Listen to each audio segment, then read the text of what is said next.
Good morning students. बेटा इस्लामियात का जो टॉपिक आज हम स्टार्ट करने लगे हैं that is Islamic movement begins. तो बेटे लास्ट टाइम आपने पढ़ा था कि प्रॉफिटहुड आ चुकी है। अब नबी सल्लल्लाहु अलैहि वसल्लम पर जब नबूवत आ गई तो उसके बाद अब प्रीचिंग स्टार्ट होने लगी है, यानी दावत हक की दावत लोगों तक पहुंचने लगी है। और उसमें सबसे पहले दी फर्स्ट स्टेज प्राइवेटली, यानी नबी सल्लल्लाहु अलैहि वसल्लम प्राइवेटली जिन जिन लोगों के साथ उनका ताल्लुक था उनके साथ मिले और उनको अपनी बात बताई कि मेरे ऊपर नबूवत आ गई है, इस्लाम आ चुका है। तो ये इसको हम पढ़ने लगे हैं privately. When he first got the revelation from Allah, जब नबी सल्लल्लाहु अलैहि वसल्लम के ऊपर वही आई, he passed it on to his wife Khadija रजी अल्लाह अन्हा। तो सबसे पहले तो उन्होंने आके अपनी बीवी खदीजा रजी अल्लाह अन्हा को उसके बारे में बताया, who immediately believed in him, जिन्होंने फौरी तौर पे कहा कि मुझे तो आपके ऊपर पूरा भरोसा है, आप जो कह रहे हो सही कर रहे हो। And thus became the first Muslim woman, और इस तरह से वो पहली इस्लाम लाने वाली खातून बन गई। खदीजा देयर डॉटर्स, यानी जो भी नबी सल्लल्लाहु अलैहि वसल्लम और खदीजा रज़ी अल्लाह अन्हा की जो बेटियां थी, इस तरह से हजरत अली एंड ज़ैद, ये दोनों नबी सल्लल्लाहु अलैहि वसल्लम के मुंह बोले बेटे थे। मोहम्मद सल्लल्लाहु अलैहि वसल्लम cousin Jafar ibn Abi Talib and Abdullah and Ubaidullah ibn Jahsh and their sister Zainab, Bilal, Abu Bakr became Muslims. ये तमाम वो लोग हैं जो नबी सल्लल्लाहु अलैहि वसल्लम के बहुत करीबी लोग थे, बहुत करीब थे उनके। तो इन लोगों को जब नबी सल्लल्लाहु अलैहि वसल्लम ने सारी बात बताई तो ये मुस्लिम हो गए।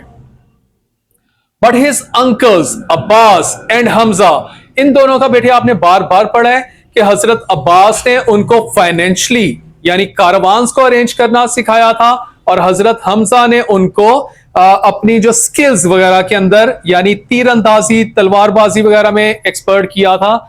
लेकिन इन लोगों ने इस्लाम नहीं कबूल किया। मोहम्मद सल्लल्लाहु अलैहि वसल्लम सन इन लॉ अबू अल आस, ये जो उनके नबी सल्लल्लाहु अलैहि वसल्लम के दामाद थे, हस्बैंड ऑफ दी ज़ैनब, इनके हस्बैंड थे, refused even to consider the new religion, और इन्होंने तो बिल्कुल मना ही कर दिया। इन्होंने कहा मेरे साथ तो ये इस बारे में बात ही ना करें। A significant number of the followers were women, some freedmen, servants and the slave. तो शुरू के जो इस्लाम कबूल करने वाले लोग थे बेटे, उनमें से ज्यादातर औरतें थी, सिर्फ कुछ लोग थे जो आजाद थे, वरना ज्यादातर नौकर एंड गुलाम लोग, यानी बहुत लोअर तबका जो था सोसाइटी का, उन्होंने इस्लाम कबूल किया था। When the Muslims gathered to pray together in the haram, Muhammad sallallahu alaihi wasallam found himself surrounded by the young men and the weak people of the city.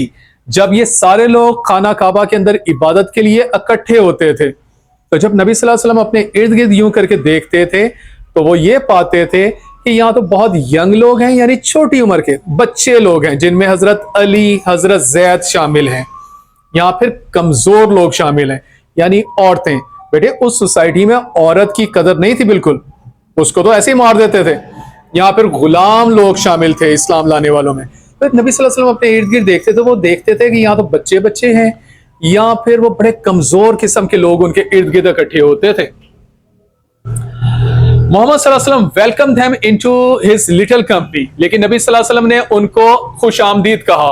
But he must have wondered how a movement of such peripheral people could succeed. लेकिन नबी सल्लल्लाहु अलैहि वसल्लम अपने ज़हन में सोचते जरूर होंगे कि इन कमजोर लोगों के साथ इतनी बड़ी तहरीक कैसे कामयाब हो सकती है, सोचते तो होंगे ना बेटे। Indeed, some of the Quraysh elders who as yet knew nothing of the revelations had begun to ask him why he was consorting with such riffraff. तो बेटे उस जमाने के जो बड़े लोग थे वो हजरत मोहम्मद सल्लल्लाहु अलैहि वसल्लम से ये पूछते होते थे। हालांकि उनको अभी तक ना ये नहीं पता था कि नबी सल्लल्लाहु अलैहि वसल्लम के ऊपर नबूवत आ गई और इस्लाम आ गया, क्योंकि नबी सल्लल्लाहु अलैहि वसल्लम ने उनको बताया भी अभी तक नहीं था। तो वो जब नबी सल्लल्लाहु अलैहि वसल्लम को देखते थे ना, बच्चों के साथ, औरतों के साथ, गुलामों के साथ, तो वो नबी सल्लल्लाहु अलैहि वसल्लम से पूछते होते थे कि मोहम्मद ये तुम इन लोगों के साथ कर क्या रहे हो, क्योंकि उससे पहले तो नबी सल्लल्लाहु अलैहि वसल्लम उनके साथ इस तरह नहीं होते थे।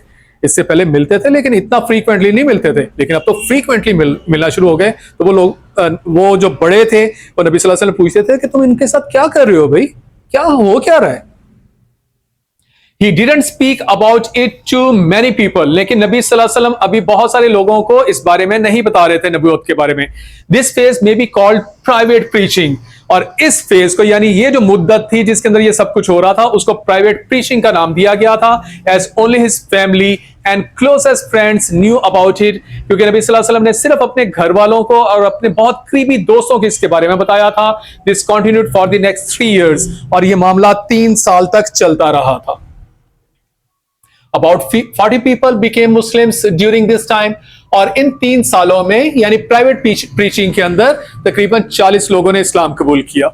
ओके बेटे, अब दूसरा फेज आने लगा है और दूसरे फेज को कहते हैं दी सेकंड स्टेज यानी ट्राइब एंड इमीडिएट फैमिली. यानी अब अपने कबीले को दावत हक के बारे में कहना है. एंड इमीडिएट फैमिली यानी अपने घर वालों से आगे बाकी जो खानदान है यानी चचा के घर वाले, मामू के घर वाले, पुप्पो के घर, यानी इमीडिएट फैमिली को बताना है और ट्राइब को बताना है पूरे.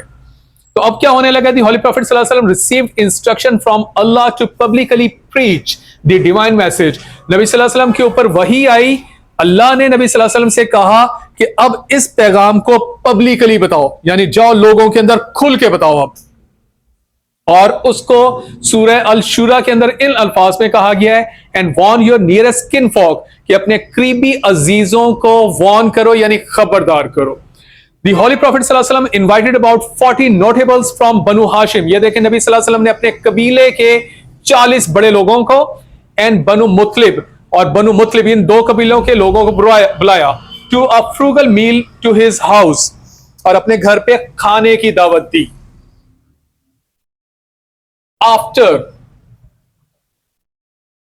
After the meal, Muhammad sallallahu alaihi wasallam rose to address the gathering, told them about his revelations, and started to expound the principles of his religion of Islam. But Abu Lahab interrupted him.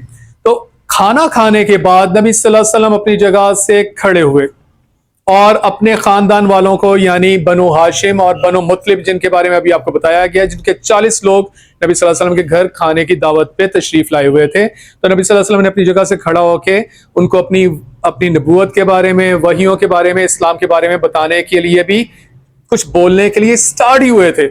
लेकिन नबी सल्लल्लाहु अलैहि वसल्लम के जो चचा जो अबू लहब थे, जिनके बेटे की नबी सल्लल्लाहु अलैहि वसल्लम की बेटी से शादी भी हुई थी, तो उनको ना थोड़ा सा पहले से सुनगुन मिल गई हुई थी. कुछ लोगों ने उनको जाके बता दिया हुआ था कि आपका भतीजा मोहम्मद ये कर रहा है.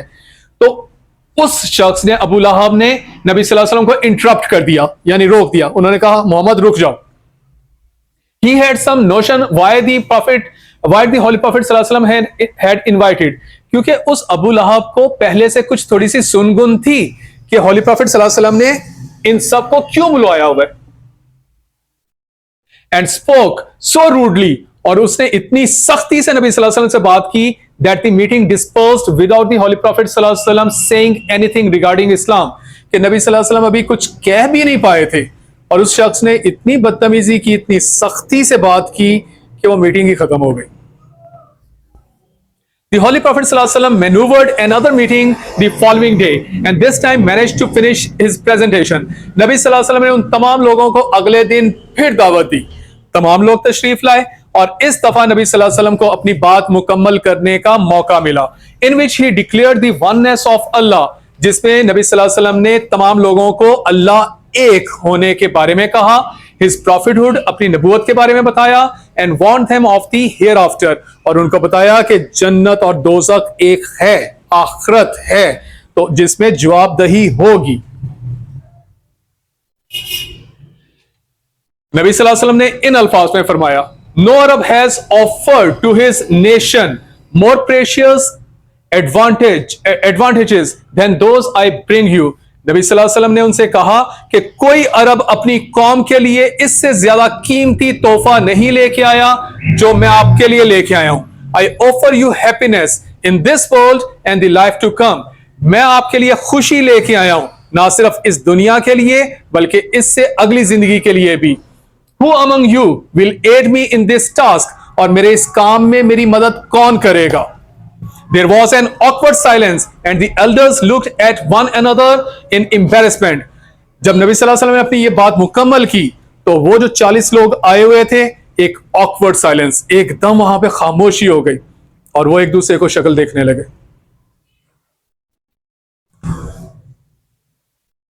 The reaction was a rude one, led by Abu लहब. Abu लहब फिर खड़ा हुआ और उसने बड़ी सख्ती का इजहार किया. But his uncle Abu Talib promised to protect and help him. लेकिन जो दूसरे चचा अबू तालिब थे, जिन्होंने नबी सल्लल्लाहु अलैहि वसल्लम की परवरिश भी की थी, उन्होंने वादा किया कि मैं मोहम्मद तुम्हारी ना सिर्फ प्रोटेक्शन करूंगा बल्कि मैं तुम्हारी मदद भी करूंगा. लेकिन although he himself refused to give up the religion of his forefathers, लेकिन उन्होंने कहा कि मैं इस्लाम कबूल नहीं करूंगा, लेकिन मैं तुम्हारी मदद भी जरूर करूंगा और तुम्हें प्रोटेक्ट भी जरूर करूंगा. Muhammad sallallahu alaihi wasallam knew that some of the Quraysh thought that he wanted to become king. नबी सल्लल्लाहु अलैहि वसल्लम को पता था कि ये जो लोग आए हुए हैं उनमें से बहुत सारे ये सोच रहे हैं कि शायद मोहम्मद जो है वो बादशाह बनना चाहता है, क्योंकि वो जो लोग आए हुए थे वो सरदार थे, कबीलों के सरदार थे. तो उनके ज़हन में ये आ रहा था कि मोहम्मद सरदारी चाहता है, शायद इस वजह से वो ये काम कर रहा है. But he had no political ambitions. लेकिन नबी सल्लल्लाहु अलैहि वसल्लम के तो इस तरह के कोई मकासद नहीं थे. ओके बेटे, इसके बाद थर्ड स्टेज, ओपन प्रीचिंग. अब अल्लाह की वही आई कि अब आपने प्राइवेट प्रीचिंग भी कर ली, यानी अपने घर वालों को और करीबी दोस्तों को दावत दे दी. फिर उसके बाद सेकंड स्टेज आई कि अब आपने अपने खानदान वालों को भी दावत दे दी.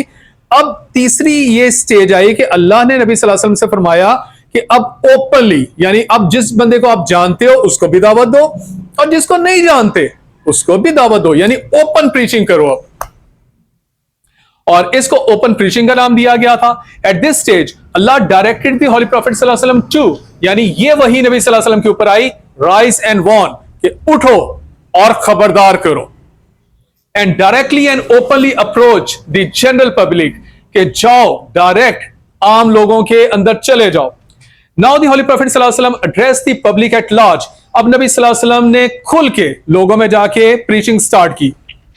असेंडिंग माउंट सफा, he addressed the clans of the Quraysh and asked them. नबी सल्लल्लाहु अलैहि वसल्लम वहां पे एक पहाड़ी थी मक्का के अंदर जिसका नाम था माउंट सफा, उसके ऊपर चढ़ गए और उन्होंने वहां पे बुलंद आवाज में कुरैश वालों को मुखातिब किया कि ए कुरैश वालों, और वो बकायदा ये देखें, ये हैं वो अल्फाज. नबी सल्लल्लाहु अलैहि वसल्लम ने उनसे कहा, if I were to tell you that there were some horsemen in the valley waiting to raid you, कि अगर मैं तुमसे कहूं कि वादी में कुछ घोड़सवार आ गए हुए हैं, कुछ फौज आ गई हुई है और वो तुम पे हमला करने के लिए इंतजार कर रही है, वुड यू बिलीव मी, क्या तुम मुझ पे यकीन करोगे? They all replied, yes we have always witnessed the truth from you. बेटे इस वक्त ये याद रखना कि नबी सल्लल्लाहु अलैहि वसल्लम ने इससे पहले सब लोग नबी सल्लल्लाहु अलैहि वसल्लम को सादिक और अमीन कहते थे. नबी सल्लल्लाहु अलैहि वसल्लम के ऊपर वो लोग बहुत भरोसा करते थे, बहुत सच्चा मानते थे. तो अभी तो उनको नहीं ना पता था कि नबी सल्लल्लाहु अलैहि वसल्लम क्या कहने वाले हैं. तो उन लोगों ने कहा, यस अगर आप कहोगे कि पहाड़ के पीछे एक फौज है जो हम पे हमला करने वाली है तो हम मान लेंगे, क्योंकि हमने आपको कभी झूठ बोलते ही नहीं देखा. लेकिन अब देखें इससे आगे क्या होता है. Then he invited them to Islam. जब नबी सल्लल्लाहु अलैहि वसल्लम को उन्होंने कहा कि हाँ मान लेंगे, तो तब नबी सल्लल्लाहु अलैहि वसल्लम ने उनको इस्लाम की दावत दी. Here again Abu Lahab interrupted the holy prophet सल्लल्लाहु अलैहि वसल्लम. यहां पे भी अबू लहब आया हुआ था, उसने फिर नबी सल्लल्लाहु अलैहि वसल्लम को इंटरप्ट किया. मोहम्मद सल्लल्लाहु अलैहि वसल्लम began to approach all the different clans of the Quraysh one by one. नबी सल्लल्लाहु अलैहि वसल्लम एक एक करके सब कबीले वालों के पास गए. He would approach individuals and proclaim the message loudly in the courtyard of the खाना काबा. नबी सल्लल्लाहु अलैहि वसल्लम एक एक शख्स के पास गए, खाना काबा के अंदर गए और उसके सहन में खड़े होकर इस्लाम की बुलंद आवाज में दावत दी. Thus he not only invited the attention of all the Makkans but also the pilgrims who visited the Kaaba. तो जब नबी सल्लल्लाहु अलैहि वसल्लम ने ये किया तो ना सिर्फ सब मक्का वालों को इस चीज का पता लग गया, बल्कि मक्का से बाहर भी जो लोग थे, आपको पता है ना, ये भी आपने पढ़ा हुआ है कि मक्का के बाहर के लोग खाना काबा के बुतों की पूजा करने आते होते थे. तो जो भी खाना काबा में वो पूजा करने आता था तो उसने भी वो दावत सुन ली, क्योंकि नबी सल्लल्लाहु अलैहि वसल्लम अब खाना काबा के सहन में खड़े होकर ये दावत देते होते थे. तो ना सिर्फ मक्का वालों को ये दावत का पता चल गया, बल्कि मक्का से बाहर बाकी अरब को भी पता चल गया. Now each and everyone who come into contact with him or his followers was presented with the message of the Islam. تو اب جو بھی نبی صلی اللہ علیہ وسلم سے ملتا تھا یا جنہوں نے اسلام قبول کر لیا تھا ان سے ملتا تھا تو وہ سب اسلام کی آگے تبلیغ کرنا شروع ہو گئے تھے. thus resulting in further conversions to the new faith, اور آہستہ آہستہ اور لوگ اسلام قبول کرنا شروع ہو گئے. Undated, Muhammad صلی اللہ علیہ وسلم entered the house of the Al-Arqam, one of the first Muslims. This house was situated near Kaaba and many pilgrims passed near it. تو نبی صلی اللہ علیہ وسلم نے اب اپنی رہائش ایک شخص جس کا نام الارقم تھا اور جو نیا نیا اسلام یعنی شروع کے اسلام قبول کرنے والوں میں شامل تھا، نبی صلی اللہ علیہ وسلم نے اپنی رہائش اس شخص کے گھر میں اختیار کر لی، اس گھر کے اندر جا کے رہنے لگ گئے. اس کی وجہ دو ریزنز تھی. نمبر 1، ایک تو وہ گھر خانہ کعبہ کے بہت قریب تھا تو نبی صلی اللہ علیہ وسلم کو ذرا آسانی ہوتی تھی خانہ کعبہ آنے جانے میں. نمبر 2، جو پورے مکہ سے لوگ آتے تھے خانہ کعبہ کے اندر بتوں کی پوجا کرنے تو وہ گھر اس راستے میں تھا تو نبی صلی اللہ علیہ وسلم کی ایک آسانی یہ بھی ہوتی تھی کہ وہاں سے لوگوں کا گزر ہوتا تھا تو گزرنے والے لوگوں کو وہ دعوت دے دیتے تھے. This house was situated near Kaaba and many pilgrims passed near it. For the next 4 years, Muhammad صلی اللہ علیہ وسلم preached from the house of the Al-Arqam. نبی صلی اللہ علیہ وسلم نے اگلے 4 سال اس شخص کے گھر میں اپنا قیام رکھا اور یہیں سے دعوت تبلیغ کی. This house is also called the house of the Islam. اس وجہ سے اس کو house of Islam کا بھی نام دے دیا گیا ہے. During this period, as many as 200 people were converted. ان 4 سالوں میں تقریباً 200 اور لوگوں نے اسلام قبول کر لیا. So بیٹے this was the topic. اس کے نوٹس بنا لیجئے گا. Thank you so much.